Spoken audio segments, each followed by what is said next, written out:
Keep quiet mode में रहेंगे। अब क्वेश्चन पूछा जाएगा, जैसे मैं अभी पढ़ा रहा हूँ ना क्लास में, वैसे ही पूछा जाएगा। लिख लेना वीडियो में बाद में, अभी अगर नहीं लिखना शुरू कर दोगे ना तो समझ में नहीं आएगा, इसलिए पहले अभी समझ लो, कल तुम्हें वीडियो मिल ही जाएगा। संडे है ना, उसके 2-3 सेकेंड बादो कर सकती हो, कोई जल्दीबाजी नहीं है। लंबा पारी होगा रे भाई, 7 बजे तक जाएगा वीडियो। हाँ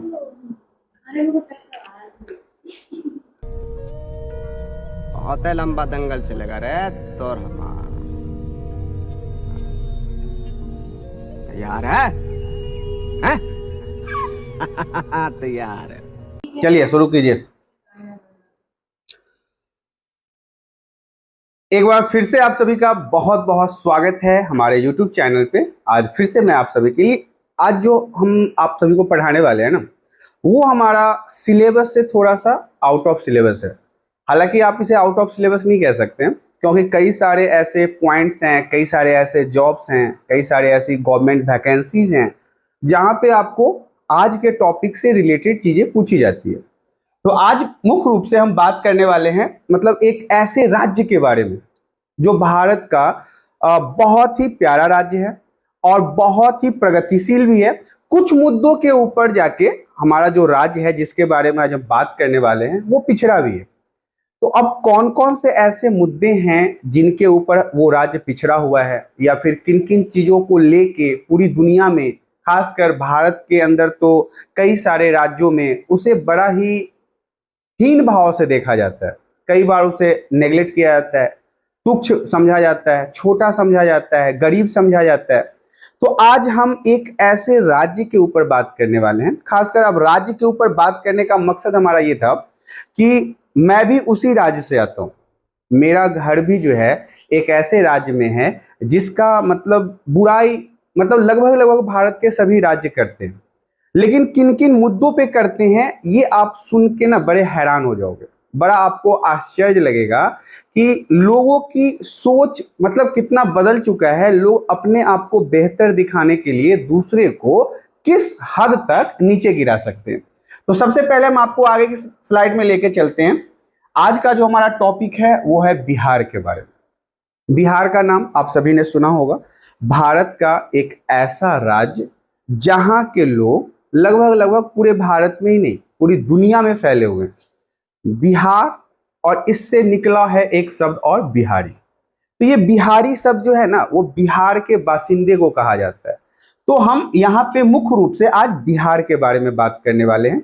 आज हम बिहार के उन तथ्यों से रूबरू होंगे, उन सामान्य ज्ञान के प्रश्नों से रूबरू होंगे, या फिर कुछ ऐसे अनसुलझे शब्दों से रूबरू होंगे जिससे आपको ये लगेगा कि नहीं, बिहार भारत के राज्यों में इतना तुच्छ भी नहीं है जितना लोग उसे बनाते हैं, इतना गरीब भी नहीं है जितना लोग उसे समझते हैं, इतना नीचा भी नहीं है जितना लोग उसे बना चुके हैं। तो आइए हम आपको आगे की ओर लेके चलते हैं। सबसे पहले तो देख लीजिए, मतलब हमारे पीछे जो भी वीडियो चल रहा है ये बिहार का ही एक जगह है, राजगीर।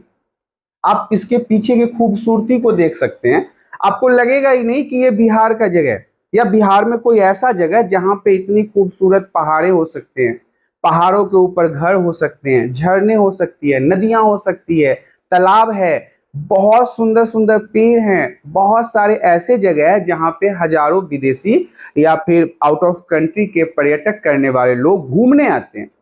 तो ये हमारा कुछ ऐसा जगह था। आगे की स्लाइड में मैं आपको लेके चलता हूं। सबसे पहले तो मैं आपको बताना चाहूंगा कि देखिए, बिहार के नाम में भारत के कुछ नामों का संकेत छुपा हुआ है। पूरे भारत में बहुत सारे राज्य हैं, बहुत सारे राज्य हैं, और उन राज्यों का नाम किसी न किसी भाषा के आधार पर, या किसी न किसी संस्कृति के आधार पर, या किसी न किसी उनके परंपराओं के आधार पर रखा गया है। लेकिन हमारे बिहार का जो नाम है ना, इसमें जो भारत के अंश हैं, हमारे देश का नाम क्या है? भारत है। अब भारत का जो अंश है ना, इस अंश के साथ बिहार राज्य का नाम रखा गया। अब कैसे, वो मैं आपको दिखाता हूं। देखिए, आगे की स्लाइड में बताया गया है कि बी से क्या होता है? भारत। हमारे बिहार का नाम BIHAR होता है। तो बिहार में सबसे पहले जो वर्ड आता है वो है बी, और बी से क्या होता है? भारत। उसके बाद अगला शब्द है आई, आई से है इंडिया। ये सब हमारे भारत के ही नाम है। आप सभी को पता है कि भारत का नाम भारत भी है, इंडिया भी है। और इसके बाद है बिहार में एच। अब एच से क्या होता है? हिंदुस्तान। हिंदुस्तान भी तो हमारे भारत का ही नाम है ना। इसके अलावा अब हमारे पास है ए। आपको पता है ए से आर्यव्रत है और ये हमारे भारत का प्राचीन नाम है, हिंदुस्तान का प्राचीन नाम है। इंडिया को हम आर्यव्रत के नाम से भी जानते हैं। लास्ट में हमारे पास है आर, तब जाके बना है बिहार। और आर से क्या होता है? आर से होता है रेवाखंड। आपने शायद ये नहीं सुना होगा रेवाखंड के बारे में, लेकिन मैं आपको बता दूं भारत का प्राचीनतम नाम में रेवाखंड भी आता है। रेवाखंड भी भारत का ही नाम है। तो आपने देखा कि कैसे बिहार का नाम भारत के उन मतलब नामों के साथ जुड़ा हुआ है जो कहीं ना कहीं शुरुआत से लेके अभी तक वर्तमान समय तक हमारे भारत का नाम रहा है। जैसे बी से भारत है, आई से इंडिया है, एस से हिंदुस्तान है, ए से आर्यव्रत है और आर से रेवाखंड है। इन सभी को मिला के तब बिहार का निर्माण किया गया।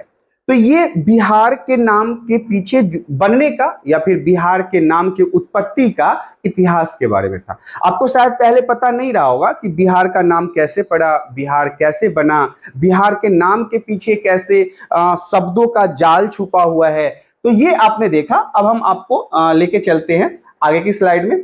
अगला स्लाइड हमारा है इससे जुड़े हुए कुछ सामान्य ज्ञान के प्रश्न, महत्वपूर्ण प्रश्न है, आप ध्यान समझिएगा क्योंकि हम बिहार की बात कर रहे हैं। तो अभी वर्तमान समय की अगर हम बात कर लें तो वर्तमान में बिहार के मुख्यमंत्री का नाम क्या है? प्रेजेंट टाइम में, मतलब अभी जिस समय मैं आपको ये पढ़ा रहा हूं इस समय की अगर बात करें तो chief minister of the Bihar, मतलब भारत के अंदर कई सारे राज्य हैं। हर राज्य के अंदर कुछ न कुछ अपने चीफ मिनिस्टर होते हैं, मुख्यमंत्री होते हैं।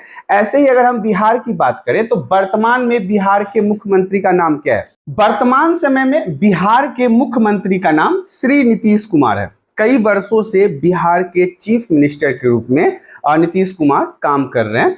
मैं आपको इनके चित्र को दिखा देता हूं। ये देखिए, ये जो आपको सामने दिखाई दे रहे हैं ये दिग्गज पुरुष, यही हमारे बिहार के चीफ मिनिस्टर हैं, मुख्यमंत्री हैं। गौर से देख लीजिए, शायद बिहार के बच्चों को भी नहीं पता होगा क्योंकि कई बार होता है ना कि जो बिहार के बच्चे आउट ऑफ स्टेट में हैं या आउट ऑफ कंट्री में हैं उन्हें पता ही नहीं होता है। हाँ, देश के प्रधानमंत्री के बारे में सबको लगभग पता होता है, लेकिन प्रांतीय सरकार के बारे में ज्यादातर बच्चों को पता नहीं होता, खासकर वो बच्चे जो आउट ऑफ स्टेट में हैं, जो बाहर के राज्यों में पढ़ते हैं या फिर बाहर के देशों में पढ़ते हैं। तो मैं आपको बताना चाहूंगा ये हमारे बिहार के मुख्यमंत्री हैं, चीफ मिनिस्टर हैं। आगे की स्लाइड में लेके चलते हैं। अगला स्लाइड में अगला प्रश्न हमारे पास कहता है वर्तमान में बिहार में कुल कितने जिले हैं? हर राज्य के अंदर अपना जिला होता है। जैसे कि अगर आपसे पूछा जाए कि आप किस जिला से हैं, अगर मेरे से पूछा जाए पर्सनली कि मैं किस जिला से हूं तो मैं बताऊंगा कि मैं बिहार के समस्तीपुर जिला से हूं। समस्तीपुर के अलावा वहां पे बेगूसराय, मधुबनी, दरभंगा, मुजफ्फरपुर, पटना, ये सभी जिले ही हैं। जिलों के गुच्छे से ही एक राज्य का निर्माण होता है। तो वर्तमान समय में बिहार में टोटल डिस्ट्रिक्ट्स की संख्या 38 है, मतलब कुल बिहार के अंदर जिले जो हैं वो 38 हैं। 38 जिलों से मिलकर बिहार राज्य का निर्माण होता है। आगे की स्लाइड में लेके चलता हूं। देखिए, ये हमारे पास पूरे जिलों का गुच्छा है। अगर आपसे पूछा जाए कि बिहार में कुल कितने जिले हैं तो ये शुरुआत से लेके जितने भी हमारे, तो ये हमारे बिहार का नक्शा भी हो जाता है। देख लीजिए, मैं अभी आपको बता रहा था मैं समस्तीपुर से हूं, तो ये पूरे बिहार का ना मिडिल पॉइंट है, मध्य जगह है, बीच का जगह है समस्तीपुर। इसके बाद आपको चारों तरफ राज्य के अंदर डिस्ट्रिक्ट्स देखने को मिलेंगे। तो टोटल ये जो डिस्ट्रिक्ट की संख्या होगी वो 38 होगी। आप काउंट कर सकते हो, अगर आपको याद करना है तो आप याद भी कर सकते हो। तो टोटल 38 डिस्ट्रिक्ट के साथ इसका निर्माण होता है। आगे की स्लाइड में बढ़ते हैं। अगला स्लाइड हमारा कहता है बिहार का क्षेत्रफल कितना है? क्षेत्रफल का मतलब क्या होता है? क्षेत्रफल का मतलब होता है कितना स्पेस है बिहार के पास। हर राज्य का अपना एक सीमा होता है। बिहार है, उत्तर प्रदेश है, झारखंड है, तो ये सब हमारे ना मतलब सीमाओं, बिहार के सीमाओं से जुड़े हुए राज्य हैं। तो अब इन सभी राज्यों के पास कितना जमीन है, मतलब कितना क्षेत्रफल है, कितने एरिया में ये बिहार फैला हुआ है, ये प्रश्न आ सकता है। तो बिहार का क्षेत्रफल अगर आपसे पूछा जाए तो आप बताएंगे कि बिहार का क्षेत्रफल 94,163 किलोमीटर स्क्वायर है। 94,163 किलोमीटर स्क्वायर है पूरे बिहार का क्षेत्रफल। इंपॉर्टेंट रहेगा, क्योंकि बिहार को आप जानोगे नहीं तो फिर जब हम ही बिहार को नहीं जान पाएंगे, जब हम ही को पता नहीं है, जब हम बिहार से रहने वाले हैं और हमको बिहार के बारे में पता नहीं है। अगले प्रश्न की तरफ बढ़ते हैं। अगला प्रश्न हमारा कहता है कि बिहार का देहाती प्रमुख फसल का नाम क्या है। हमारे बिहार में ना, बिहार एक ऐसा जगह है, सबसे पहले तो आप ये जान लीजिए कि बिहार ऐसा जगह है जहां पे अलग अलग फसलें उगती हैं। हमारे पास अभी अलग अलग जिलों से बच्चे बैठे हुए हैं, सब जिलों का अपना खास बात है। हमारे यहाँ लीची बहुत उगाया जाता है, हाजीपुर में केला बहुत उगाया जाता है, कहीं पे मक्का बहुत उगाया जाता है, कहीं पे मसाले बहुत उगाए जाते हैं। लेकिन प्रमुख फसल जो बिहार में मुख्य रूप से उगाया जाता है वो है धान, जूट, मखाना, केले, गेहूं, मक्का और दलहन। देखिए सबसे पहले तो देखिए धान की खेती हमारे बिहार में होती है ना। इसके अलावा मखाना दरभंगा, मधुबनी, सीतामढ़ी साइड आप चले जाओ, सहरसा साइड चले जाओ तो मखाना की खेती खूब होती है। केले भी उगाए जाते हैं बिहार में, बहुत अच्छा केला, चिनिया केला एक बहुत फेमस है बिहार में। इसके अलावा गेहूं का फसल होता है, मक्का का और दलहन पौधे। ये बिहार के ना देहाती प्रमुख फसल हैं जो बिहार में सर्वाधिक रूप से उगाया जाता है। अब मैं आपको आगे की स्लाइड में दिखा देता हूं। देखिए ये हमारा गेहूं का फसल है जो बिहार में बहुत ही बेहतरीन तरीके से गेहूं, धान, केला, लीची, आम, ये सारे फसल उगाए जाते हैं। ये आपको कुछ फल है, ये शायद आपने फल खाया नहीं होगा, लेकिन हमारे बिहार में इसे सतालू कहते हैं। बहुत अच्छा लगता है, कच्चा में आपको खट्टा खट्टा लगेगा, अगर ये पक जाता है तो आप इसको खाओगे तो आपको मीठा लगेगा। हालांकि यहाँ भी मिलता है, शहरों में भी मिलता है, दिल्ली वगैरह में भी मैंने देखा है कई बार बिकते हुए। तो ये सतालू है। ये कई सारे ऐसे प्रमुख फल हैं, कई सारे प्रमुख ऐसे फसल हैं जो हमारे बिहार में बहुत ही सर्वाधिक तरीके से उगाए जाते हैं।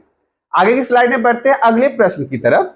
अगला प्रश्न कहता है बिहार के प्रथम मुख्यमंत्री का नाम क्या है। जानते हैं कि हमारे बिहार के प्रथम मुख्यमंत्री के बारे में किसी को नहीं पता होगा। ज्यादातर लोग जो हैं वो यही सोचते हैं कि हम अपने देश के प्रथम राष्ट्रपति के बारे में जान लें, हम अपने देश के पहले प्रधानमंत्री के बारे में जान लें, हम अपने देश के पहले शिक्षा मंत्री के बारे में जान लें।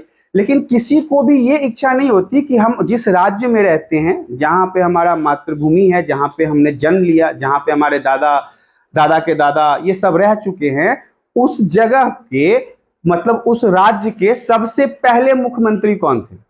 तो अगर आपसे प्रश्न पूछा जाए कि बिहार के सबसे पहले मुख्यमंत्री का नाम, तो आप बताएंगे डॉक्टर कृष्ण सिंह या फिर श्री कृष्ण सिंह के बारे में बताएंगे। श्री कृष्णा सिंह जो थे वो बिहार के प्रथम मुख्यमंत्री के रूप में चुने गए थे। जब भारत आजाद हो गया था तो हर एक राज्यों के लिए मुख्यमंत्री चाहिए था, चीफ मिनिस्टर चाहिए था। तो ऐसे में श्री कृष्णा सिंह, यही हमारे श्री कृष्णा सिंह है। और खास बात एक और बता देता हूं, ये श्री कृष्णा सिंह हमारे बिहार के फर्स्ट चीफ मिनिस्टर तो थे ही, साथ ही साथ इन्हें बिहार केसरी के नाम से भी जाना जाता है।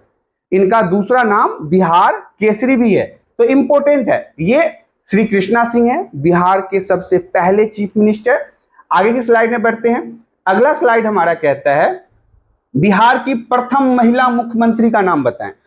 यहाँ पे एक थोड़ा सा ट्विस्ट है, अगर प्रथम महिला मुख्यमंत्री का नाम पूछा जाए तो उस महिला मुख्यमंत्री का नाम था श्रीमती राबड़ी देवी, जो लालू यादव की पत्नी थी। मतलब लालू यादव पहले थे ही नेता, लेकिन कुछ कारणवश उनके ऊपर थोड़ा सा करप्शन का आरोप लग गया। बिहार में ये करप्शन जो है, धांधली जो है, घुसखोरी जो है, चोरी, ये सब चलता रहता है। हमारे बिहार के पीछा होने में यही एक मुख्य कारण भी है कि वहां के नेता इतने करप्ट हैं कि हजारों हजारों करोड़ का घोटाला कर जाते हैं, पैसा ही गबन कर जाते हैं, चोरी कर लेते हैं, इधर उधर बांट देते हैं, अपने नाती पोता बेटा के नाम पे जमा कर देते हैं। तो बिहार की जो प्रथम महिला मुख्यमंत्री का नाम आपको आएगा, पूछा जाएगा, तो आप बोलेंगे श्री राबड़ी देवी। हमारे बिहार की मुख्यमंत्री भी रही है ये, इसलिए क्वेश्चन है प्रथम महिला मुख्यमंत्री। तो मुख्यमंत्री रही है प्रथम महिला, मतलब लेडीज जो थी वो पहली थी श्रीमती राबड़ी देवी। इनके एक बार तस्वीर को मैं आपको दिखा दूं, देख लीजिए। यही तस्वीर है श्रीमती राबड़ी देवी का, जो हमारे बिहार की सबसे पहली महिला मुख्यमंत्री रही है। और हालांकि इनके पीछे इनका कहानी भी है। ये मुख्यमंत्री वगैरह होने से पहले इनके पास भैंस बहुत हुआ करता था, ये भैंस वगैरह बहुत पालते थे, 40-50 भैंसों को पालती थी। और जाति से इनका ये वो है, ग्वाला है, अहीर जाति कह सकते हैं आप। तो इस कारण से भी अब इनके जाति में यही होता है कि ये इन गाय भैंसों को पालना इनका प्रमुख पेशा होता है। लेकिन लालू यादव राजनीति में थे, तो राजनीति के कारण कुछ करप्शन में फंस गए, तो उनको लगा कि हमारा पोजीशन चला जाएगा, अब हम कुर्सी से हट जाएंगे, तो अपनी मतलब कि वो उनकी पत्नी है राबड़ी देवी, उनको उठा के चीफ मिनिस्टर बना दिया। आगे की स्लाइड में बढ़ते हैं। अगला प्रश्न हमारा कहता है बिहार में विधानसभा सीटों की संख्या कितनी है। अब विधानसभा सीटों के बारे में आपको पता होना चाहिए, हर राज्य के लिए मुख्यमंत्री का चुनाव होता है, चीफ मिनिस्टर का चुनाव होता है, और चीफ मिनिस्टर के चुनाव के लिए विधायकों का होना बहुत जरूरी है। विधायक मतलब जिसके शक्ति से एक राज्य के अंदर मुख्यमंत्री का निर्माण होता है। तो बिहार में विधानसभा सीट की संख्या अगर पूछी जाए तो 243 है, ये याद रखिएगा, बहुत महत्वपूर्ण है। 243 बिहार में विधानसभा सीट की संख्या होती है। देखिए यहाँ पे ये एक इमेज दिखाया गया है जिसमें आपको 243 दिखाया गया है, जिसमें बिहार विधानसभा में सीटों की संख्या को दर्शाया गया है। आगे की स्लाइड में बढ़ते हैं। अगला स्लाइड अगले प्रश्न में कहता है बिहार में वर्तमान लोकसभा सीट की संख्या कितनी है। तो सबसे पहले तो लोकसभा सीट को समझ लीजिए कि लोकसभा होता क्या है। लोकसभा का मतलब होता है मेंबर ऑफ पार्लियामेंट, मतलब उन सदस्यों की संख्या जिनके चुनाव के जीतने के बाद उस राज्य के नहीं, उस देश के अंदर प्रधानमंत्री का चुनाव किया जाएगा। प्रधानमंत्री जिसके वोट से प्रधानमंत्री बनता है उसी को हम लोकसभा सीट कहते हैं। तो वर्तमान समय में बिहार के अंदर 40 लोकसभा सीटें मौजूद हैं, जिसके माध्यम से मेंबर ऑफ पार्लियामेंट के माध्यम से देश के प्राइम मिनिस्टर का चुनाव किया जाता है। ये आपको लोकसभा का तस्वीर दिख रहा होगा, जिसके माध्यम से मैंने बताया है कि प्रधानमंत्री का चुनाव होता है। आगे की स्लाइड में बढ़ते हैं। अगला प्रश्न हमारा कहता है बिहार दिवस कब मनाया जाता है। हम लोग बहुत तरह के अलग अलग दिवस को जानते हैं। दिवस मतलब डे। बच्चे को पता होता है कि वैलेंटाइन डे कब मनाया जाता है, हग डे कब मनाया जाता है, फ्लावर डे, रोज डे कब मनाया जाता है। लेकिन जो बच्चे, मैं आप ही लोगों को नहीं कह रहा हूं, जो बच्चे बिहार के हैं, जो बिहार में रहते भी हैं, कई सारे ऐसे बच्चों को भी नहीं पता है कि बिहार दिवस भी कोई चीज होता है और बिहार दिवस भी कभी मनाया जाता है। अभी हाल फिलहाल 3-4 दिन पहले ही मार्च के महीने में ही बिहार दिवस बिहार में बड़े धूमधाम से मनाया जाता है। 22 मार्च वो दिन है जिस दिन को बिहार दिवस मनाया जाता है। वेरी इंपॉर्टेंट है। आगे की स्लाइड में मैं आपको दिखा दूं, ये हमारे बिहार दिवस है। बिहार दिवस में मैं आपको कुछ बिहार के ऐतिहासिक और टूरिज्म वाले जगह को दिखा दूं। देखिए ये जितनी भी चीजें आपको दिख रही है, ये सारे बिहार में ऐसे जगह है जहां पे घूमा जा सकता है, जहां पे हजारों लोग बाहर से आते हैं घूमने के लिए। नेक्स्ट स्लाइड में बढ़ते हैं। अगले स्लाइड में अगला प्रश्न हमारा कहता है वर्तमान समय में बिहार की राजधानी क्या है। ये लगभग सारे बच्चों को पता होगा कि अभी के समय में, वर्तमान समय में बिहार की राजधानी कहाँ है। तो बिहार की राजधानी पटना है। ऑलरेडी सभी को पता है कि पटना बिहार की राजधानी है। आगे की स्लाइड में लेके चलते हैं। ये हमारा पटना सिटी है। देखिए आपको इस सिटी को देखने से लग रहा है कि ये दिल्ली मुंबई से थोड़ा सा भी पीछे है। अगर आप इसको देखो तो ये बहुत ज्यादा, अगर एचडी में आपको नहीं दिखाई दे रहा होगा, फिर भी आप देखने की कोशिश करो, लाइटिंग से आपको पता चल रहा होगा, सड़कों से पता चल रहा होगा कि पटना भी कई सारे महानगरों के बराबर ही है। लेकिन फिर भी लोगों के मन में एक मतलब अजीब सा बीमारी बैठ चुका है कि नहीं, पटना खराब है, बिहार खराब है, बिहार के लोग खराब है, बिहारी खराब है, वहाँ कल्चर खराब है, वो गरीब होते हैं, वो लेबर वाले काम करते हैं, वो रिक्शा चलाते हैं, वो मजदूरी करते हैं। इन सभी चीजों को लेके उनको सभी बिहारियों के प्रति और बिहार के प्रति घृणा सा उत्पन्न हो गया। नेक्स्ट स्लाइड पे बढ़ते हैं। बिहार और उड़ीसा का विभाजन कब हुआ। तो सबसे पहले जान लीजिए कि उड़ीसा पहले बिहार के अंदर ही था और बिहार पहले पश्चिम बंगाल के अंदर था। इन सब का धीरे धीरे विभाजन हुआ है। तो अगर आपसे पूछा जाए बिहार और उड़ीसा का विभाजन कब हुआ तो आप बताएंगे 1936 में। 1936 में 1936 में बिहार से टूटकर उड़ीसा एक अलग राज्य का निर्माण हुआ। 2000 में आपको पता है कि बिहार से टूटकर झारखंड का अलग निर्माण हुआ। तो इस तरह से आप पहले समझ सकते हो कि बिहार कितना बड़ा रहा होगा। नेक्स्ट स्लाइड में बढ़ते हैं। ये हमारा उड़ीसा का कुछ चित्र है जो पहले बिहार के अंदर ही था। आप देख सकते हो, ये भी, यहाँ पे भी टूरिस्ट प्लेस बहुत सारे हैं। उड़ीसा में भी घूमने के बहुत सारे जगह हैं। सबसे सब अच्छी बात है कि जगन्नाथपुरी जो मंदिर है, हिंदू धर्म का सबसे आस्थावान एक धाम माना जाता है, वो उड़ीसा में ही है। नेक्स्ट स्लाइड में बढ़ते हैं। अगला स्लाइड में अगला प्रश्न हमारा कहता है बिहार में डालमिया नगर किसके लिए प्रसिद्ध है? एक बिहार में शहर है डालमिया नगर, रोहतास जिले में आता है, डेहरी ऑन सोन के आसपास पड़ेगा, बक्सर आरा साइड आपको ये देखने को मिलेगा। तो वहां पे एक जिला है रोहतास, रोहतास जिला में डालमिया नगर बहुत फेमस है। और डालमिया नगर फेमस क्यों है? वहां के सीमेंट के लिए पूरी दुनिया में जाना जाता है। ये सिर्फ भारत की बात नहीं है, डालमिया नगर का सीमेंट पूरी दुनिया में फेमस है। और दूसरा चमड़ा, यहाँ पे चमड़े का भी काम होता है, चमड़े का व्यापार के लिए भी यहाँ से इंपोर्ट एक्सपोर्ट किया जाता है। और साथ ही साथ बिहार का जो डालमिया नगर है वो सीमेंट के लिए भी जाना जाता है। आगे की स्लाइड में मैं आपको बता दूं, देखिए ये बिहार का वो रोहतास जिले का डालमिया नगर का वो फैक्ट्री वगैरह है। कई सारे ऐसे कारण हैं जिसके कारण हमारा बिहार डेवलप नहीं हो पाता है। हमारे बिहार में संसाधनों की कमी नहीं है, रिसोर्सेज की कमी नहीं है, रिसोर्सेज बहुत सारे हैं, लेकिन हमारा गवर्नमेंट जो है ना वो चोर है, वो डाकू है, वो पैसों को खा जाता है, जिस कारण से हमारे बिहार में विकास नहीं हो रहा है। जिस तरह से आप इस फैक्ट्री की जर्जर हालत को देख रहे होंगे, आपको लगता नहीं है अगर इसकी स्थिति जो है अगर सरकार ने सही रखा होता, इसको अगर दुरुस्त रखा होता, इसको समय समय पर चेकअप करवाया रखा होता या इसको बना के रखता, तो आज ये चमचमाता हुआ शहर होता जहां पे दुनिया भर का सीमेंट का काम किया जा सकता था। लेकिन नहीं, बिहार सरकार तो ये सोच रहा होगा कि कैसे भी ये बस ध्वस्त हो जाए, इस जमीन को बेच के इसका भी पैसा हड़प कर लिया जाए। नेता भ्रष्टाचारी हो चुके हैं बिहार में। आगे की स्लाइड में बढ़ते हैं। अगला स्लाइड हमारा कहता है बिहार में कोयले का अनुमानित भंडार कितना है? बिहार और झारखंड, आपको पता है कि कोयला मुख्य रूप से पहले तो झारखंड भी बिहार में ही था, और कोयला सबसे ज्यादा आज भी झारखंड से ही निकाला जाता है। तो अगर बिहार की बात की जाए कि बिहार में कोयला का भंडार कितना है, तो आप बताओगे 16 करोड़ टन। बहुत सारे बच्चों को कंफ्यूजन हो रहा है कोयला क्या है, तो इंग्लिश में मैं समझाता हूँ कोल।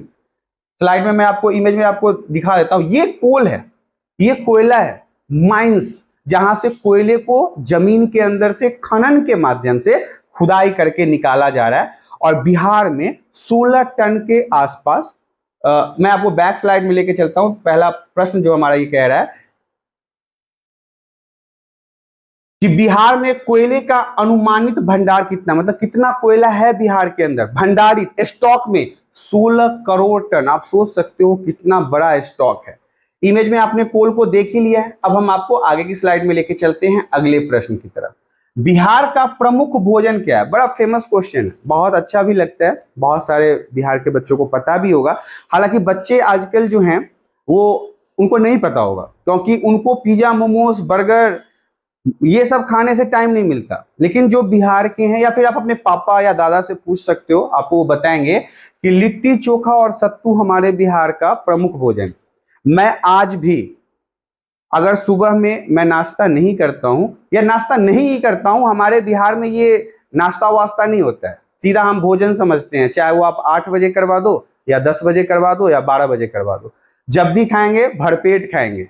तो ये नाश्ता वाला सिस्टम जो है वो हमारे बिहार में बहुत कम ही होता है। अब जो बच्चे बाहर रहने लगे हैं, बाहर के चमचमाहट में आ गए हैं, बड़े बड़े शहरों में रहने लगे हैं, तो उनको नाश्ते की जरूरत होती है। हमारे बिहार में ऐसा है कि 8 बजे तक खाना बन जाता है, जो भी बने, चावल दाल सब्जी रोटी सब्जी जो भी बने भरपेट। ये पराठा दही स्नैक्स कॉफी दूध चाय ये सब सिस्टम नहीं है, या फिर मैगी कुछ ढीला खाना कुछ अधपका खाना, ऐसा नहीं है। बिहार का सिस्टम बड़ा नीट एंड क्लीन है, जब भी खाओ भर पेट खाओ और चावल उसमें चाहिए। लेकिन सुबह में हम लोग क्या करते हैं, मैं आज भी मैं आप लोगों को बता रहा हूं कि मैं जब भी घर से निकलता हूं तो सबसे पहले मैं 1 गिलास सत्तू पीता हूं, वो मेरा नाश्ता हो जाता है। और बिहार का प्रमुख भोजन जो है वो यही है, लिट्टी चोखा। आप देख सकते हो बड़ा स्वादिष्ट लगता है खाने में, बस बनना चाहिए। सभी को बनाने नहीं आता, आज के समय में हम लोगों से भी नहीं बनता, लेकिन जो बनाने वाले लोग हैं वो लिट्टी चोखा को बहुत अच्छे तरीके से बनाते हैं। जैसे ये लिट्टी है, इसको शुद्ध देसी घी में डुबाया जाता है, उसको मुलायम किया जाता है, फिर ये चोखा आपको दिख रहा होगा इसके साथ खाया जाता है। हरी मिर्च का डंडा आपको इधर दिख रहा होगा, वो छुप गया है। हमारे यहाँ हरी मिर्च भी बहुत फेमस है, खाने के साथ साथ हम हरी मिर्च आम का अचार और प्याज, ये हमारे यहाँ बड़ा कॉमन सा खाना है, हम लोग इसका इस्तेमाल करते हैं। हमारे देश के प्रधानमंत्री भी आपको लिट्टी चोखा खाते हुए दिख रहे होंगे। मतलब फेमस फूड है नॉर्मली, मतलब ऐसे आप इसको नहीं समझ सकते कि मतलब कुछ भी है, ऐसा नहीं है। लिट्टी चोखा जो है, और मतलब हमारे बिहार के लिए खासकर, और बिहार की बात क्या, मैं दिल्ली में रहता हूँ, मैं देखता हूँ ठंड के मौसम में अब वहाँ पे बड़े बड़े सड़कों के किनारे ना रेहड़ियां लग जाती है, और वहाँ पे भीड़ रहता है, 100 लोग रहते हैं, खाने के लिए परेशान रहते हैं लिट्टी चोखा। आगे की स्लाइड में बढ़ते हैं। अगला स्लाइड अगले प्रश्न में कहता है, पूर्वी मध्य रेलवे क्षेत्र का मुख्यालय कहाँ स्थित है? हमारे बिहार में रेलवे का एक तरह से समझ लो जोन। जोन कहने का मतलब है जहां से पूरे बिहार के रेलवे को सेट किया जाता है, वो हाजीपुर में है। हाजीपुर, वैशाली के आसपास का क्षेत्र जहां पे रेलवे का पूरा जोन है, पूरे रेलवे को यहीं से मार्गदर्शित किया जाता है। मैं इमेज के थ्रू दिखा दूं आपको, यहां पे एक हब दिखेगा ट्रेन का। बनाना हो, बिगाड़ना हो, खराबी हो, हटाना है, किसी को सेट करना है, किसी को नया काम देना है, सब कुछ इन्हीं जोन से डिसाइड किया जाता है। आगे की स्लाइड में बढ़ते हैं। अगला प्रश्न हमारा कहता है, किस फसल के उत्पादन में बिहार देश में अग्रणी है? पूरे भारत के अंदर कौन सा ऐसा फसल है जो बिहार सबसे ज्यादा उगाता है, बिहार में सबसे ज्यादा उगाया जाता है? वो फसल है मखान। आपने सुना होगा ना, हमारे यहाँ एक बड़ा सा कहावत है कि ये पान, मखान, ये सब ना आपको स्वर्ग में भी नहीं मिलेगा। मतलब ये सारी चीजें जो हैं, स्वर्ग जो है, मतलब आप जो हिंदू धर्म से हैं वो समझते होंगे कि मरने के बाद ज्यादातर लोगों की इच्छा होती है कि वो स्वर्ग जाएं। नर्क कोई जाना चाहता है? कोई नर्क जाना चाहते हो? नहीं ना, सब स्वर्ग जाना चाहते हैं। लेकिन नया में एक सिस्टम में सुने हैं कि स्वर्ग में हाउसफुल चल रहा है और नरक में भी ठेलम ठेल है, मतलब कि जगह उधर भी नहीं है। अब कोई नया दुनिया बन रहा है हम लोगों के लिए, वहां पे हम लोग को रखा जाएगा। मतलब स्वर्ग नरक तो फुल है। तो ये मतलब मैं ये एक ऐसे ही मुहावरा के तौर पे समझा रहा था। मखाना जो है, मखान आप लोगों ने जरूर खाया होगा। हमारे घरों में क्या होता है, हिंदू रीति रिवाजों में पूजा पाठ के दौरान मखाने का उपयोग बहुत ज्यादा होता है, क्योंकि इसे ना बहुत शुद्ध समझा जाता है और भगवान इसे बहुत पसंद करते हैं, ऐसा हमारे पौराणिक ग्रंथों में कहा गया है। तो पूरे भारत में सबसे ज्यादा अगर मखाना कहीं होता है तो वो बिहार में है। और बिहार के कुछ जिलों में की बात मैं बता दूं, सहरसा, सुपौल, जयनगर, सीतामढ़ी, मधुबनी, दरभंगा, ये 6 से 7 ऐसे डिस्ट्रिक्ट है जहां पे मखाना सबसे ज्यादा होता है। जो यहाँ पे बच्चे अभी मधुबनी के होंगे या सीतामढ़ी के होंगे, सुपौल के होंगे, जयनगर के होंगे, सहरसा के होंगे, तो इन लोगों को पता है कि वहां पे मखाना उगाया जाता है। अब मखाना होता कैसा है तो ये देख लीजिए, ये मखाना है। इसको कई तरह से खाया भी जाता है। इसका खीर भी बहुत अच्छा होता है दूध के साथ मिला के। आप इसको घी में फ्राई करके खा सकते हो, पूजा पाठ में उपयोग होता ही है। तो यही वो मखाना है जिसका उपयोग सर्वाधिक हमारे बिहार में इसका खेती किया जाता है। आगे की स्लाइड में बढ़ते हैं। अगला स्लाइड हमारा कहता है, बिहार का शोक किसे कहा जाता है? देखिए, बिहार का शोक मतलब क्या होता है? ऐसी चीजें जिसको देखते ही ना सरदर्दी हो जाए, दिमाग खराब हो जाए, आदमी बौखला जाए।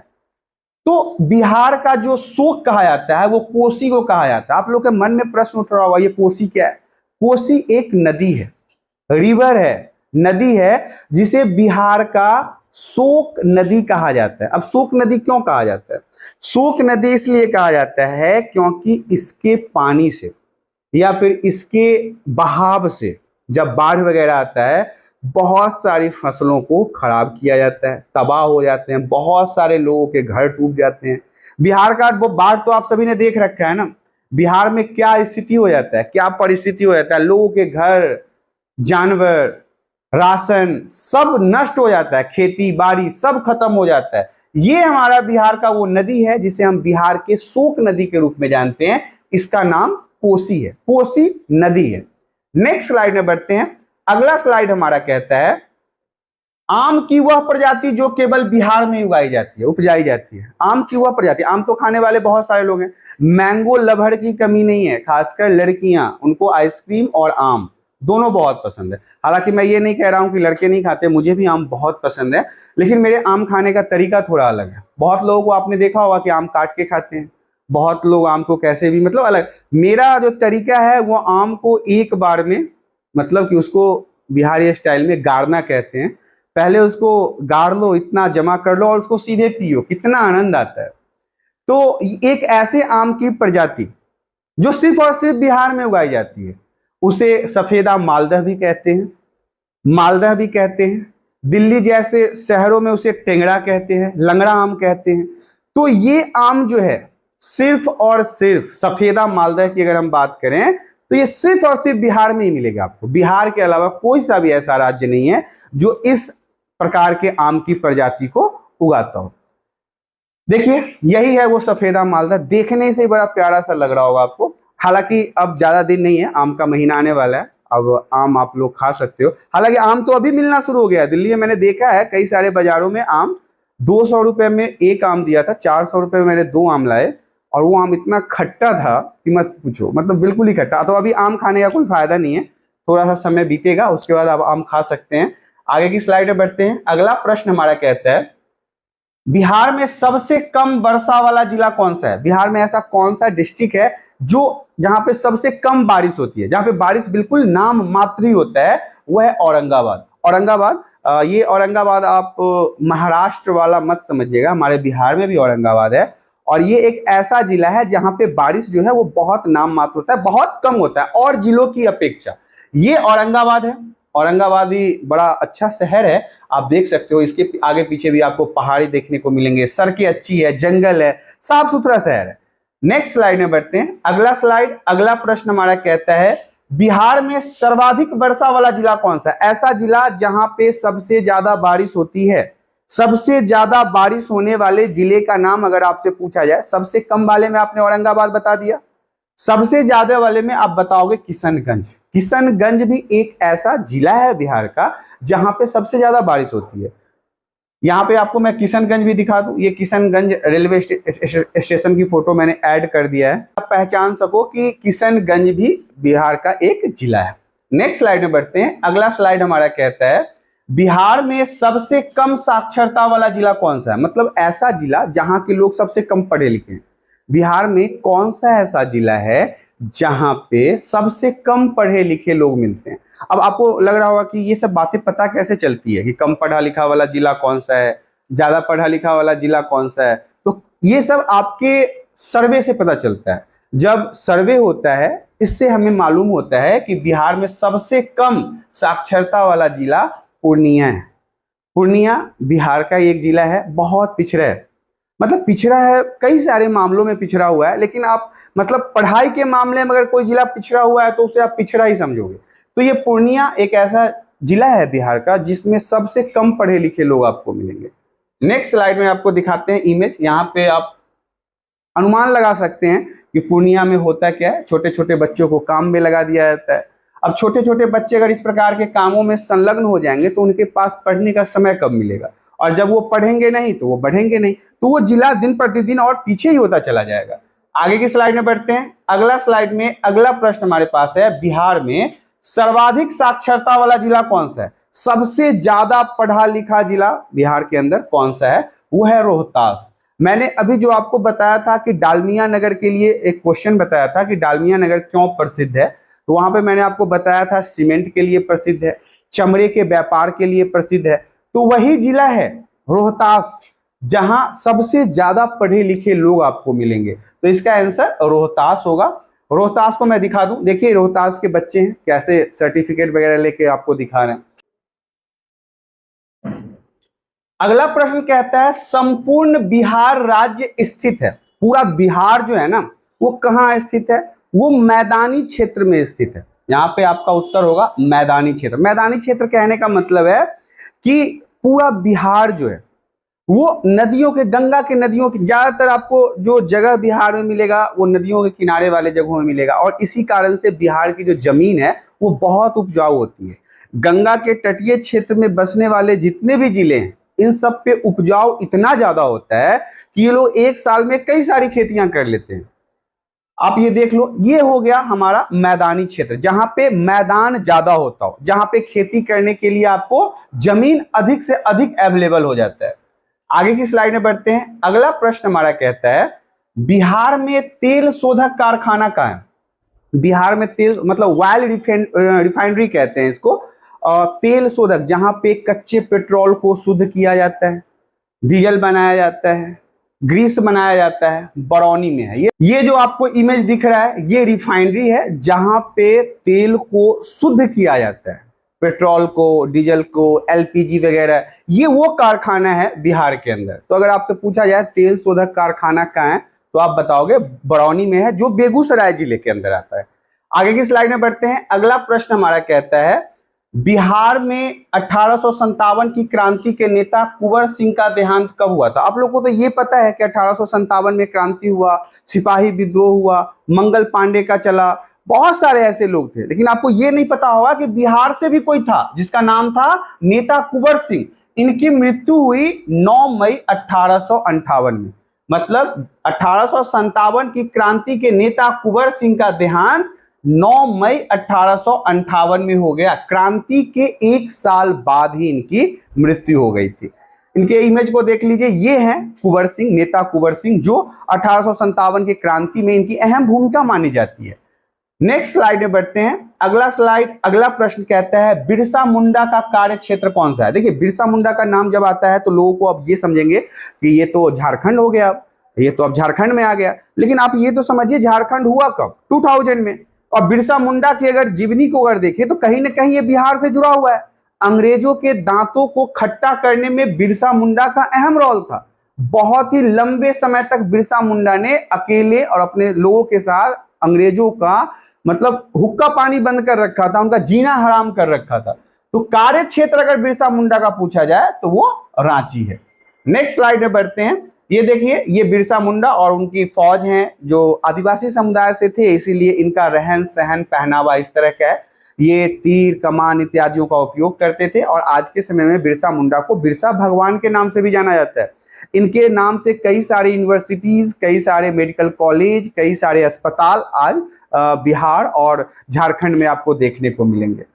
नेक्स्ट स्लाइड में बढ़ते हैं। अगला स्लाइड हमारा कहता है स्वामी सहजानंद का संबंध किससे था? सहजानंद का जो संबंध है वो खेतीबाड़ी से था, जमींदारी प्रथा से था। बिहार के किसान आंदोलन के साथ सहजानंद का संबंध था, क्योंकि ये जमींदारी प्रथा के खिलाफ लोगों को तैयार कर रहे थे। उन्मूलन के रूप में इनको देखा जा सकता है। तो अगर आपसे पूछा जाए स्वामी सहजानंद का संबंध किससे था तो आप बताएंगे बिहार के किसान आंदोलन के साथ स्वामी सहजानंद का संबंध था।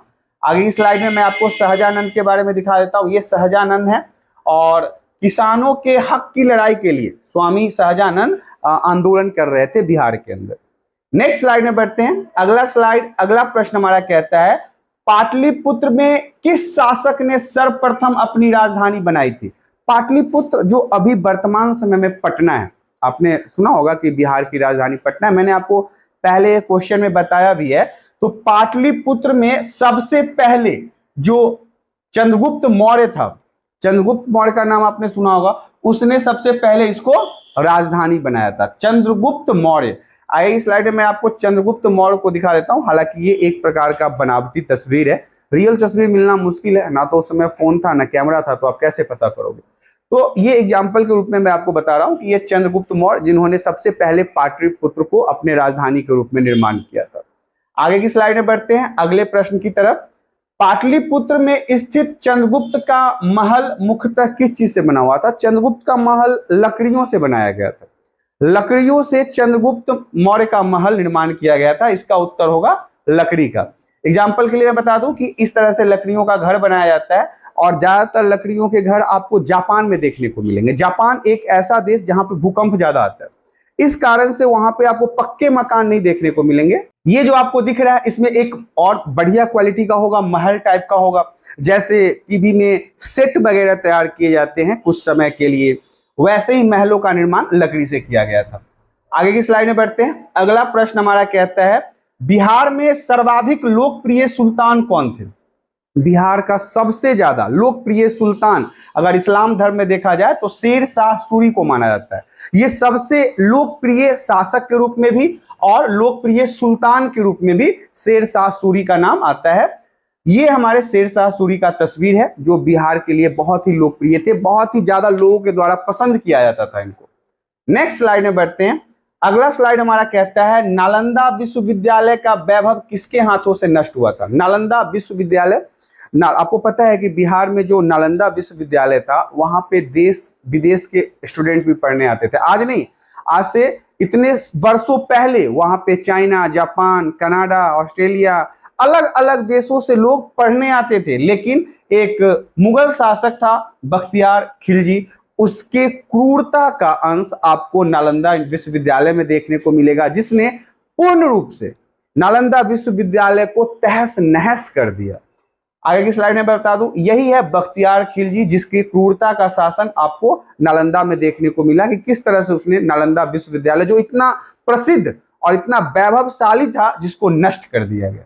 अगला प्रश्न हमारा कहता है बिहार में सबसे बड़ा नगर कौन सा है। बिहार के अगर सबसे बड़े नगर के बारे में पूछा जाए, नगर का मतलब क्या होता है, सिटी, तो बिहार का सबसे बड़ा नगर जो है वो पटना को ही माना जाता है। सबसे बड़ा सिटी जो है, शहर जो है, वो बिहार में पटना ही है, क्योंकि इसका क्षेत्रफल जो है वो ज्यादा है। अगला प्रश्न कहता है बिहार में सबसे कम जनसंख्या वाला जिला कौन सा है। ऐसा जिला, ऐसा डिस्ट्रिक्ट जिसकी जनसंख्या, लोगों की संख्या सबसे कम थी, वो है शेखपुरा। शेखपुरा आपको गंगा जल, आपने सिनेमा अगर देखा होगा, अजय देवगन का सिनेमा था गंगा जल, जिसमें आंख फोड़ दिया जाता था, साधु यादव था, बहुत सारी चीजें थी, तो वो इसी जिला के ऊपर बनाया गया था, शेखपुरा के ऊपर ही। बिहार मतलब क्राइम की दुनिया में भी कोई कमजोर नहीं है, मतलब बहुत ज्यादा क्राइम सीन था, खासकर जब हमारे यहाँ लालू यादव की सरकार थी। क्राइम रेट बहुत ज्यादा बढ़ गया था, दिन दहाड़े मार देना, लूट लाट खसोट उठा लेना, एक्सटॉर्शन के पैसे वसूलना, जबरन पैसे वसूली करना। तो ये शेखपुरा जिले के ऊपर ही पूरा फिल्म गंगा जल बनाया गया, और ये मतलब बहुत सारी चीजें उसमें रियल भी थी।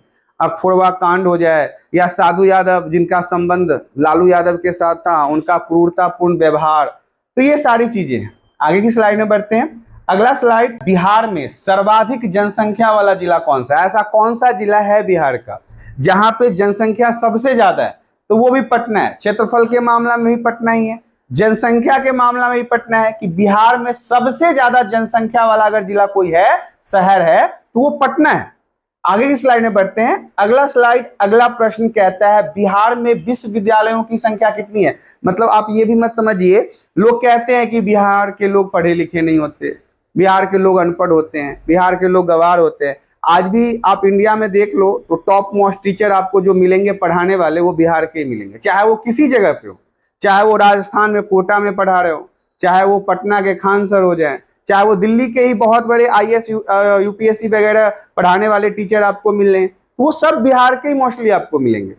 21 विश्वविद्यालय है, यूनिवर्सिटीज है हमारे बिहार में। टोटल 21 यूनिवर्सिटीज बिहार के अंदर आपको मौजूदा समय में अभी देखने को मिलेगा। बहुत बड़े बड़े यूनिवर्सिटीज हैं, बहुत अच्छी अच्छी पढ़ाइयाँ वहाँ पे हो रही है।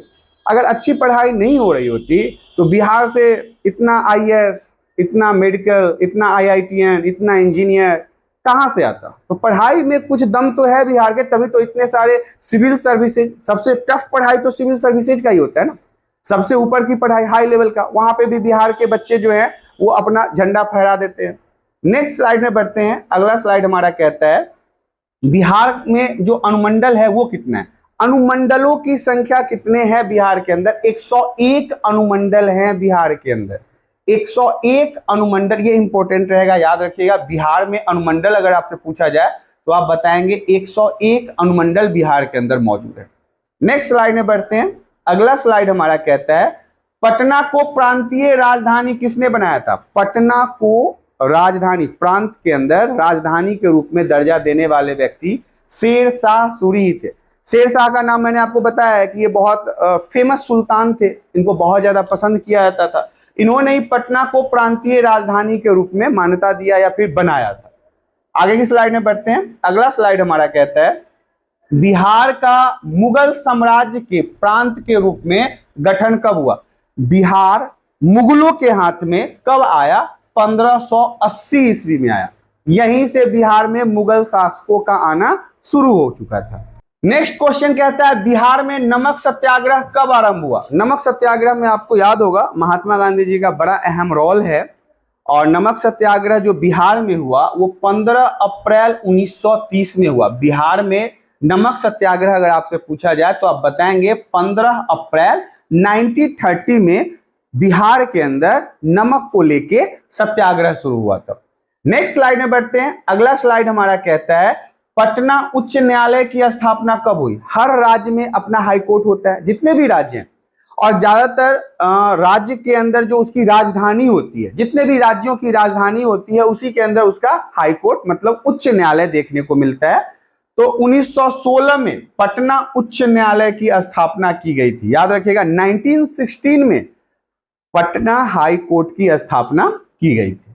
अगले स्लाइड में बढ़ते हैं। अगला स्लाइड हमारा कहता है पुराना बिहार का कितना प्रतिशत जमीन लेकर झारखंड राज्य बना है। मतलब बिहार का कितना जमीन, पहले तो बिहार और झारखंड एक ही था, कितना प्रतिशत जमीन बिहार से अलग हुआ तब जाके झारखंड राज्य का निर्माण हुआ। तो 45.85 45.85%, मतलब आधा से थोड़ा सा कम लेके झारखंड अलग राज्य का निर्माण हुआ 2000 में।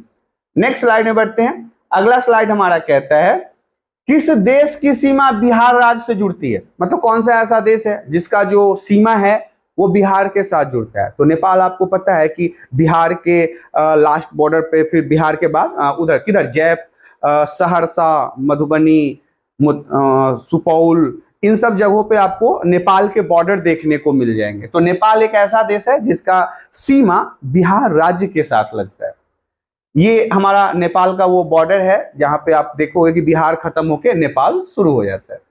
आगे की स्लाइड में बढ़ते हैं। अगला प्रश्न हमारा कहता है बिहार केसरी से किसे संबोधित किया जाता है। मैंने आपको बताया था हमारे बिहार के सबसे पहले मुख्यमंत्री श्री कृष्णा सिंह को बिहार केसरी के नाम से भी जाना जाता था। तो बिहार केसरी से किसे संबोधित किया जाता है, तो आप बताएंगे डॉक्टर श्री कृष्ण सिंह को। इन्हीं को बिहार केसरी के नाम से भी जाना जाता है। प्रश्न हमारा कहता है जयप्रकाश नारायण किस पार्टी से संबंधित थे। तो जयप्रकाश, जेपी नारायण के बारे में आपने सुना होगा। जेपी नारायण बहुत बड़े नेता थे, ऐसे नेता जिन्होंने इंदिरा गांधी को पानी पिला दिया था। इंदिरा गांधी को इतना मजबूर कर दिया कि बेचारी अपने मतलब कि पूरे जितना भी उनका कैरियर था, राजनीतिक कैरियर, उसमें पहली बार उन्होंने ऐसा फैसला ले लिया कि पूरे देश में उन्होंने इमरजेंसी लगवा दिया। 1975 से 1977 में एक ऐसा समय जो जयप्रकाश नारायण के डर से श्रीमती इंदिरा गांधी खान ने, श्रीमती इंदिरा प्रियदर्शनी गांधी खान ने पूरे देश में इमरजेंसी घोषित कर दिया। मतलब इतने दिग्गज नेता थे, लेकिन ये समाजवादी नेता थे। यहाँ पे प्रश्न इनके समाजवादी होने का है। आगे की स्लाइड में बढ़ते हैं। अगला स्लाइड हमारा कहता है चंद्रगुप्त मौर्य के गुरु कौन थे।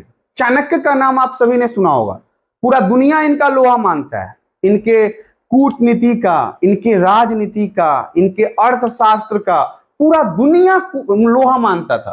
तो चंद्रगुप्त मौर्य के गुरु थे चाणक्य। चाणक्य जो थे वो चंद्रगुप्त मौर्य के गुरु थे।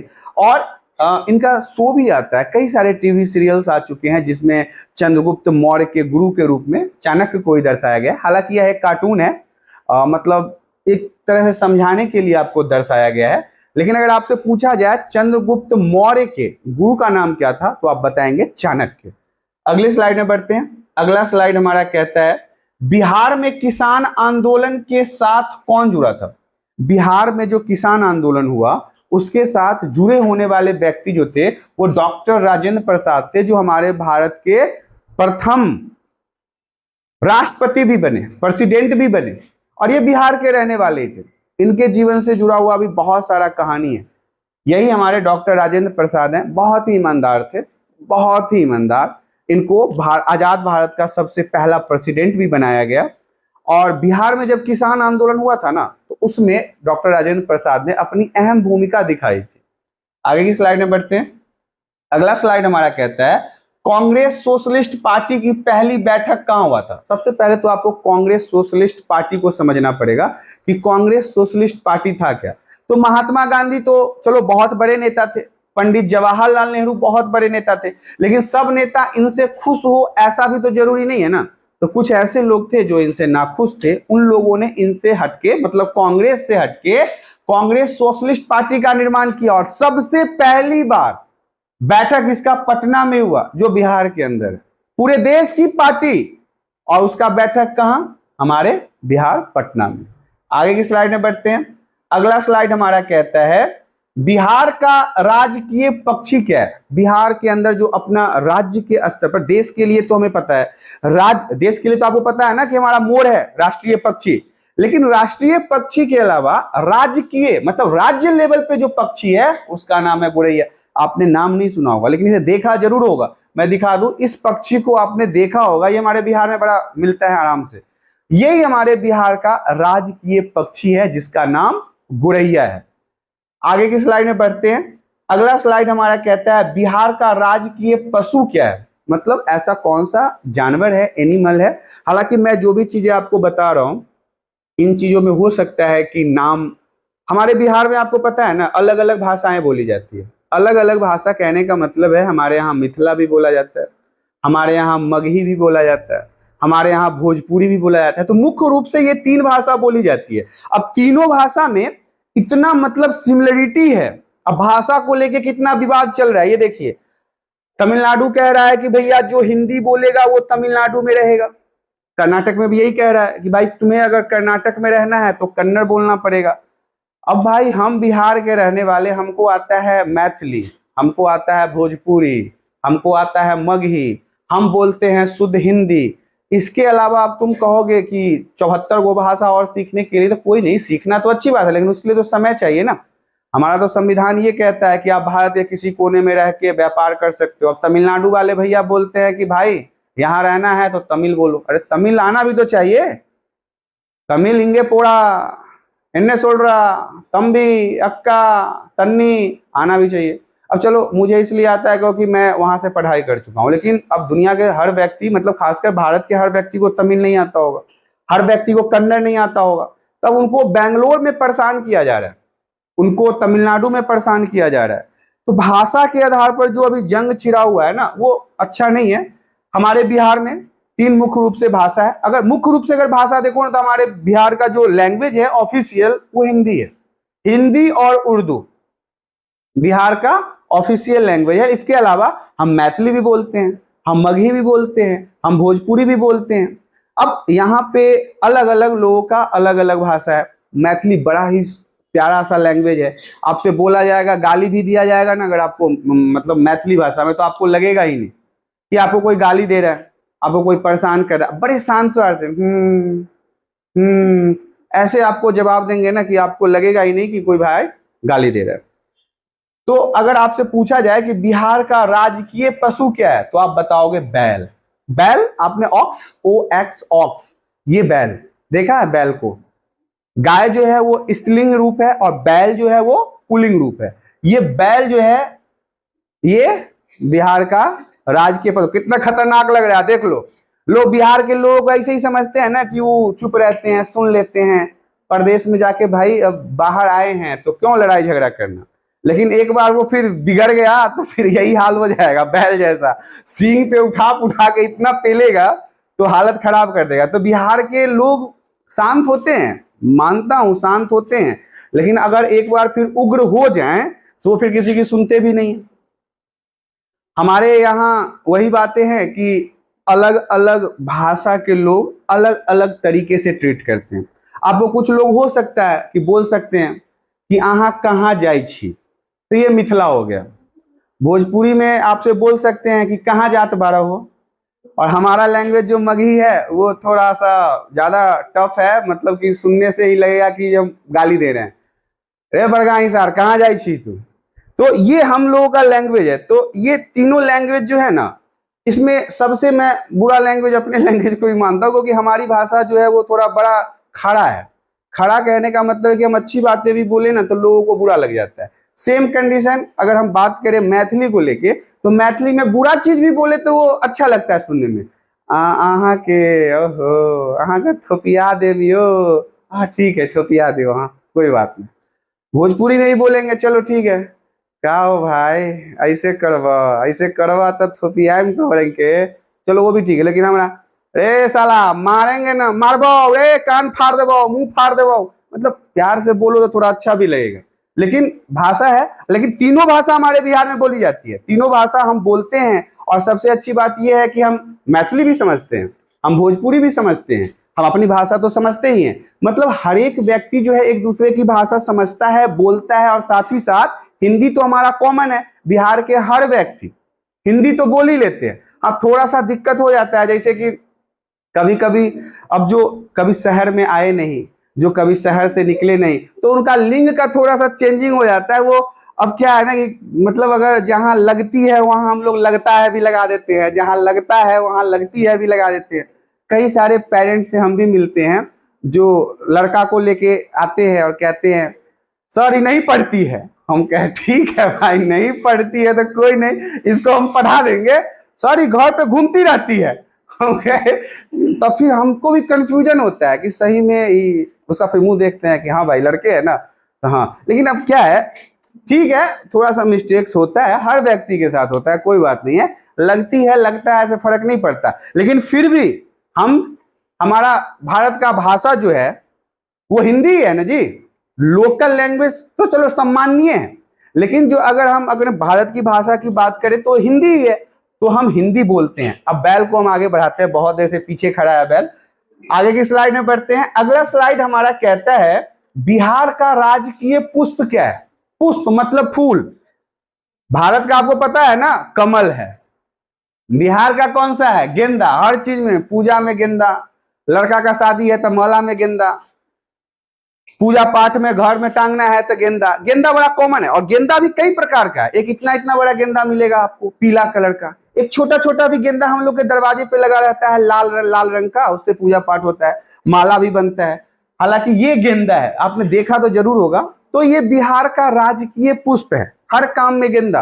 हालांकि फूल तो ऐसा चीज है जो शुभ में भी और अशुभ में भी, शादी है तब भी फूल और श्राद्ध है तब भी फूल। फूल के बिना तो कोई काम हो ही नहीं सकता है। तो फूल का काम हर जगह है, हालांकि श्राद्ध नहीं हो तो ज्यादा बढ़िया, शुभ काम में फूल का उपयोग हो। तो बिहार का जो राजकीय पुष्प है वो गेंदा है। अगला प्रश्न हमारा कहता है बिहार का राजकीय वृक्ष क्या है। कौन सा ऐसा पेड़ है जो बिहार का राजकीय वृक्ष के रूप में जाना जाता है। पीपल।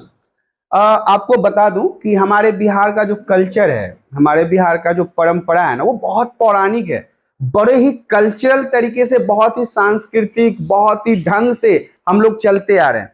पीपल ही हमारे राज्य का राजकीय वृक्ष इसलिए है, साइंटिफिक रीजन देखो तो 24 आवर ये ऑक्सीजन बनाता है। पीपल 24 आवर ऑक्सीजन देता है। ऑक्सीजन इंसानों के लिए कितना जरूरी है, प्राणवायु माना जाता है। प्राणवायु है ना ऑक्सीजन। अगर ऑक्सीजन नहीं रहेगा तो क्या कार्बन डाइऑक्साइड लेके जिंदा रह पाओगे, नहीं। दूसरी बात, हमारे यहाँ पीपल की पूजा होता है। हम शनिवार को इसमें पानी वानी डालते हैं ताकि शनिचरा ग्रह हमारा थोड़ा ठीक ठाक रहे। इसके अलावा शाम में धूप बत्ती अगरबत्ती भी होता है। अब पीपल फेमस भूत के लिए भी है, पीपल पर भूतो उतो रहता है। हमारे यहाँ बहुत तरह की चीजें हैं। लोग कहते हैं शाम उम के भाई पीपल उपल के पेड़ के पास मत जाइए, बड़ के पेड़ के पास ना जाइए, बनकट के पेड़ के पास नहीं जाइए, भूत पकड़ लेते हो। बहुत सारी, अब पता नहीं है कि नहीं है, मेरे को तो कभी भेंट उठ हुआ नहीं है, लेकिन दोनों चीजें हैं। इसमें पूजा पाठ भी होता है। इसको हमारे यहाँ ब्रह्म बाबा भी मानते हैं, ये भी आप लोगों को पता होगा। कई जगह हमारे यहाँ ब्रह्म बाबा भी हैं।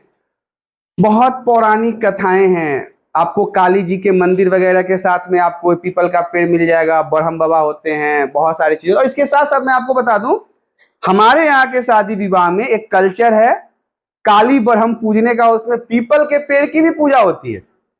महिला का नहीं, लड़की का शादी हो, महिला का शादी क्या होगा, लड़की का अगर शादी हो तो उसे पहना उना के चलो वहां पर उसको पुजवा उजवा के लाया जाता है। तो ये सारे कल्चर हैं। तो पीपल जो है वो बिहार का राजकीय वृक्ष है। अगले स्लाइड में बढ़ते हैं। अगला प्रश्न कहता है बिहार का राजकीय भाषा क्या है। कौन सी ऐसी भाषा, हालांकि मैंने भाषा के नाम पे तो आपको मैथिली भी बता दिया, भोजपुरी भी बता दिया, मगही भी बता दिया, लेकिन बिहार का जो लैंग्वेज है वो हिंदी है। मुख्य रूप से हिंदी बोला जाता है। हालांकि मैंने जो आपको बताया है मैथिली, ये सब्जेक्ट है। अहाँ कहाँ जाइ छी, अहाँ की करै छी, अहाँ कतऽ जाइ छी, कुछ बाजू ना, ये बुक है। वहां मिथिला यूनिवर्सिटी है दरभंगा में, आप लोगों ने नाम सुना होगा मिथिला यूनिवर्सिटी का। उस यूनिवर्सिटी में मैथिली सब्जेक्ट होता है जिसमें पास होना कंपलसरी है। अब सोचो, हम लोग तो हिंदी जानते हैं, लिख भी लेते हैं, मैथिली बोल लेते हैं, समझ लेते हैं, लेकिन अगर मैथिली में पेपर लिखना होगा कि बिहार के मुख्यमंत्री के नाम छै नीतीश कुमार जी, तो ऐसे में तो बड़ा टफ हो जाएगा पेपर देना। लेकिन लोग वहां के मिथिला में मैथिली में पेपर देते हैं, वो सब्जेक्ट है उनका।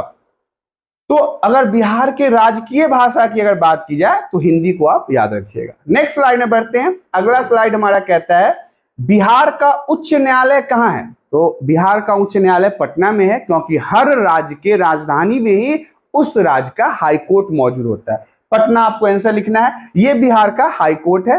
हाई कोर्ट मतलब उच्च न्यायालय होता है। पटना के हाई कोर्ट के रूप में आप इसे देख लीजिए, बड़ा ही अच्छा जगह है। हालांकि हाई कोर्ट कहीं का भी हो, कोर्ट परिसर कहीं का भी हो, वो अच्छा ही होता है। नेक्स्ट स्लाइड में बढ़ते हैं। अगले स्लाइड में अगला प्रश्न कहता है बिहार का सबसे ठंडा रहने वाला जिला कौन सा है। बिहार में ऐसा कौन सा डिस्ट्रिक्ट है, जिला है जो ठंडा ठंडा रहता है।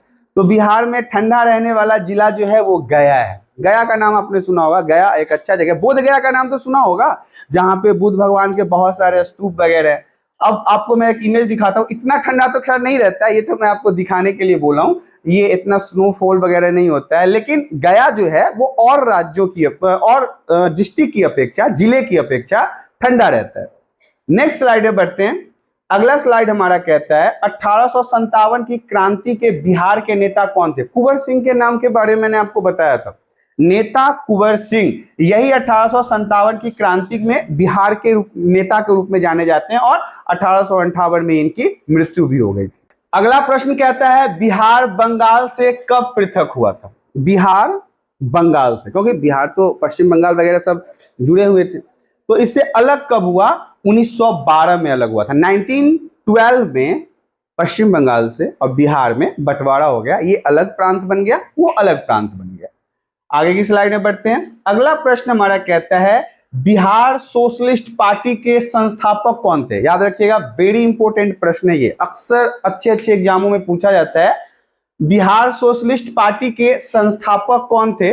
जयप्रकाश नारायण, जेपी नारायण के बारे में मैंने आपको बताया था, जिन्होंने इंदिरा गांधी जैसे दिग्गज नेता को पानी पिला दिया था। बेचारी को पूरे देश में इमरजेंसी लगाना पड़ा, बौड़ा गई थी, दिमाग खराब हो गया था, क्या करे क्या ना करे, पूरा देश में इमरजेंसी लगा दिया, आपातकाल लगा दिया। तो जयप्रकाश नारायण बिहार सोशलिस्ट पार्टी के संस्थापक के रूप में जाने जाते हैं। ये है जेपी नारायण, जयप्रकाश नारायण। यहाँ पे बहुत सारे ऐसे टॉपिक थे जिसके बारे में हमने बात किया, खासकर बिहार से जुड़े हुए टॉपिक। और भी बहुत सारे टॉपिक हैं जिनके ऊपर बात किया जा सकता है। अब मैं कुछ ऐसे पॉइंट्स हैं, जैसे कि हमारे यहाँ का सबसे बड़ा पूजा, हम छठ पूजा को मानते हैं। दुनिया में पहले ही हम ऐसे लोग हैं, कौन, हम बिहारी लोग, हम बिहार के रहने वाले लोग, जो उगते हुए सूरज की भी पूजा करते हैं, डूबते हुए सूरज की भी पूजा करते हैं। अब बताओ पूरे दुनिया में ऐसा कोई भी व्यक्ति है जो डूबते हुए सूरज को पूजा करे। कोई भी व्यक्ति है जो वृक्षों की पूजा करे। पूरी दुनिया में कोई व्यक्ति है जो पानी की पूजा करे। कोई व्यक्ति है जो पत्थरों की पूजा करे। लेकिन हमारे बिहार में नहीं, भारत के और भी जगहों पे होता है, लेकिन मुख्य रूप से हमारे बिहार, उत्तर प्रदेश, झारखंड वगैरह में ये सारी चीजें ज्यादा होती है। तो हमारे यहाँ का जो छठ पूजा होता है, या हमारे यहाँ का जो मुख्य भोजन है, लिट्टी चोखा, चावल दाल चोखा, चावल दाल भुजिया, रोटी सब्जी, लोग ये भी कहते हैं कि भात ज्यादा खा लो ना, चावल ज्यादा खा लो। बिहारी है क्या? अरे भैया, मतलब भात खाने से बिहारी का क्या संबंध है? और बिहार से है तो भात का क्या संबंध है? चावल तो सबसे ज्यादा आंध्र प्रदेश में होता है, वहां के लोग भी चावल खाते हैं। तमिलनाडु के लोग भी चावल खाते हैं। कर्नाटक के लोग भी चावल खाते हैं। पश्चिम बंगाल में भी चावल माछ बहुत ज्यादा खाया जाता है। इसका क्या मतलब है? चावल खाने से आप बिहारियों को कैसे जस्टिफाई कर सकते हैं? ये कोई तरीका तो नहीं है ना जस्टिफाई करने का, कि मैं अब बिहार से हूं तो मैं चावल खाता हूं। आप अगर यूट्यूब वगैरह चलाते हो तो आप देखोगे तो कंपेयर किया जाता है। सबसे पहले तो मैं ये कहता हूं कि ये जो लड़कियां हैं आजकल की, ये कंपेयर करने जाती है बिहार या उत्तर प्रदेश, और इन लोगों का सेटिंग होता है पहले से, आपस में ही तोड़ना चाहते हैं। बिहार वाले को अलग कर दो, उत्तर प्रदेश वाले को अलग कर दो। दिल्ली में माइक ले लेगी, घूमेगी, हाँ भाई बताओ कि कौन बिहारी के बारे में क्या समझते हैं आप। कोई कह देगा बेवकूफ होता है, कोई कहता है भात खाता रहता है, कोई उसी में कोई बोलेगा भी, बड़े इंटेलिजेंट होते हैं, पढ़ने लिखने में एकदम, कोई कहेगा ये खैनी खाता रहता है। अरे तो कौन नहीं खाता है? ये पूरा भारत में इतना गुटखा चल रहा है, इतना ये पता नहीं, ये कमला पसंद, केसर वाला कुछ है, इतना सारा रजनीगंधा, दिस डैट, बहुत सारी चीजें, कौन नहीं खाता है? बिहार का लोग खैनी खा लिया तो लोग सवाल उठा दिए। पीने की ही बात कर लो तो हमारे बिहार में तो चलो दारू बंद है, ठीक है, इसके बावजूद भी चलता है। पूरी दुनिया दारू पीती है, दबा के पीती है। मैं तो दिल्ली मुंबई जैसे शहरों में देख रखा हूं कि पी के सड़कों के किनारे ठेका पे पलटे हुए हैं। अरे पुलिस वाले को देखा हूं कई बार कि पलटे हुए रहते हैं पी के। तो आप बातों को लेके और पहनावे को लेके भी बहुत सारे ये ट्रोल किए जाते हैं बिहार के लोगों को कि ये इनका पहनावा ठीक नहीं। तो कहाँ के लोगों को लगता है कि पहनावा ठीक है? कौन से ऐसे लोग हैं जो रेशमी वस्त्र पहन के ही सोते हैं? भारत में ऐसा कोई राज्य है जहां के लोग रेशमी वस्त्र या सूट टाई सॉक्स जूता मोजा टोपी हैट ग्लव्स चश्मा लगा के सोते हो? मतलब कि एक गॉगल्स ले लो ब्लैक कलर का, उन्हें सूट पहना दो, टाई पहना दो, जूता सॉक्स पहना दो, दस्ताना, मैं तो कहता हूं हेलमेट भी लगा दो, पलंग पे उनको सुला दो और बगल में उनका बाइक भी रख दो कि दोनों सो जाओ। ऐसा कोई व्यक्ति है? अब लोगों का ये कहना है कि वहां के लोग गमछा यूज करते हैं, धोती यूज करते हैं। अरे भाई कल्चर है हमारा, हमारा वो कल्चर है। अब राजस्थान के लोग पगड़ी यूज करते हैं, कोई सवाल करता है? क्यों करेगा भाई, उनका कल्चर है। हरियाणा के लोग भी तो गमछा यूज करते हैं, हरियाणा के लोग भी तो मतलब अपनी परंपरा है। दिल्ली के लोगों का भी अपना कुछ परंपरा है। तो आप चीजों को लेके जस्टिफाई मत करो। लोग कहेंगे कि सत्तू खाता है, लिट्टी चोखा खाता है। अरे तो तुम कौन सा बढ़िया चीज खाते हो? तुम भी तो डायरेक्ट मैदा खा रहे हो, मोमोज खा रहे हो, फिंगर खा रहे हो, चाउमीन खा रहे हो। वो तो उससे भी बदतर है। हमारे यहाँ शुद्ध कम से कम चने का पिसाया हुआ सत्तू है, उसे हम घोल के पी रहे हैं। तुम्हें पता है कि मोमोज तुम्हें कहां से लाया गया, किस हाथ से खिलाया गया, चटनी कैसे बनाया गया, थूका गया, मूता गया, कुछ पता है? हाय आए दिन आपको दिखाया जाता है ना न्यूज में, थूक दिया, आए दिन दिखाया जाता है ना कि पेशाब कर दिया। न्यूज में ये सब चल रहा है ना, आप लोगों ने तो देखा होगा कि कैसे लोग गलत गलत जगहों पे हाथ लगाते हैं, उसी से आपको खाना खिलाते हैं लोग। लेकिन खाते हैं बड़े चाव से, बड़े चाव से खाते हैं। और ये शहर के लोग जस्टिफाई करते हैं, जज करते हैं बिहार के लोगों को। आज भी मैं बता दूं कि डॉक्टर, इंजीनियर, आईआईटीएन, टीचर, पैसे की भी कमी नहीं है। अरे पैसे की कमी तब ना होती जब हमारे यहाँ के नेता के पास जाइए ना, आपको दिन में 4 बार खरीद लेगा, इतना करप्ट करके पैसा रखा है, इतना ना घूसखोरी करके स्विच बैंक में पैसा रखा है ना कि खड़े खड़े खरीद लेगा अंबानी तंबानी को भी। ऐसा ऐसा पैसा वाला है हमारे बिहार में।